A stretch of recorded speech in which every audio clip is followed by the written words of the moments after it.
Hi అండి, అందరు బాగున్నారా? నేను కూడా బాగున్నానండి. ఇవాళ మా ఫ్రెండ్ గారిని పరిచయం చేస్తానండి. వీడేనండి మా ఫ్రెండ్ నాటిగాడు.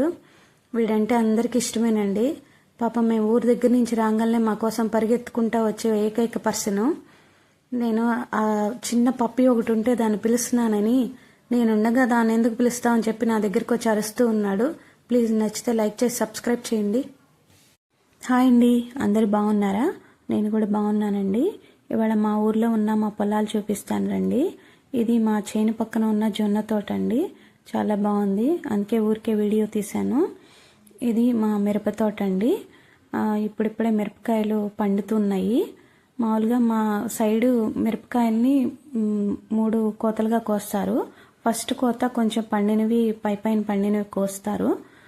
నెక్స్ట్ కొంచెం దానికి వాటర్ అవి పెట్టి నెక్స్ట్ 2వ కోతకు వస్తారండి. ఇంకేదైనా మిగిలి ఉంటే 3వ కోతగా కోస్తారు. 3 రకాలుగా కోస్తారండి. ఈ సంవత్సరం ఎవరు పెద్దగా మిరప తోటలు వేయలేదండి. లాస్ట్ ఇయర్ అందరికీ చాలా లాస్ వచ్చింది, మిరపకాయలకు రేట్లు లేక. అందుకని ఎవరు మిరప పంట వేయలేదండి. చాలామంది అపరాల సైడ్ వెళ్ళారు. అంటే అపరాలంటే శనగ, మినుము అలాంటివండి, జొన్న.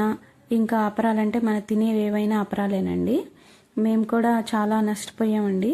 మేము కూడా ఈ సంవత్సరం అసలు మిరప తోట వేయలేదు, పెద్దగా తక్కువ వేసామండి. మేము కూడా శనగే వేసామండి ఎక్కువగా. ఇది మా శనగ తోట అండి. దీన్ని కూడా పెద్దగా పట్టించుకోవట్లేదండి. దీనికి కూడా రేట్ లేదు. ఏం చేస్తామండి, పొలాలు ఖాళీగా ఉంచుకోలేం కదా. ఏదో ఒకటి వేసుకొని రైతులు మనం పొలాలను వదిలిపెట్టలేం కదండి. మేము శనగ వేసామండి, కానీ మందులు లాంటివి ఏమీ వేయట్లేదు. హాయ్ అండి, అందరు బాగున్నారా? నేను కూడా బాగున్నానండి. ఇవాళ మా ఓల్డ్ హౌస్ డిమాలిషన్ చేస్తున్నారు, చూపిస్తాను రండి.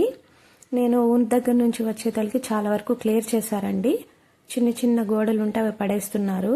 ఆ వేస్ట్ మొత్తాన్ని క్రేన్ తోటి క్లియర్ చేసి ట్రాక్టర్లకు వేస్తున్నారండి. మేమున్న ఈ ఇంటికి 100 years పైన ఏజ్ ఉందంటండి. మా నాన్న వాళ్ళ తాతల కాలంలో నాటిదంటండి ఈ హౌస్. పెంకుటిల్లు చాలా బాగుండేదండి. మా నాన్న వాళ్ళ చిన్నతనం, మా పిల్లల చిన్నతనం కూడా ఈ హౌస్లోనే గడిచింది. చాలా బాగుండేదండి. చుట్టూ కూడా చాలా ఖాళీ ప్లేస్ ఉండేది. మా నాయనమ్మ గారు అన్ని పూల చెట్లు, కూరగాయ మొక్కలు అన్నీ వేసేవాళ్ళు. ఇంట్లోనే కూరగాయలు పండించుకునేవాళ్ళం అండి మేము. కానీ వెనుక గోడలు సున్నం అని మట్టితోటి కట్టేవాళ్ళంట కదండి. దానివల్ల పోయిన సంవత్సరం కురిసిన వర్షాలకి చాలా డ్యామేజ్ వచ్చిందండి హౌస్. మేము కూలిపోయే స్థితిలో ఉంటే మేము కూడా రెంట్ హౌస్కి మారిపోయామండి. తర్వాత వర్షాలకి చాలా డ్యామేజ్ అయిపోయి ఇల్లు కూలిపోయిందండి.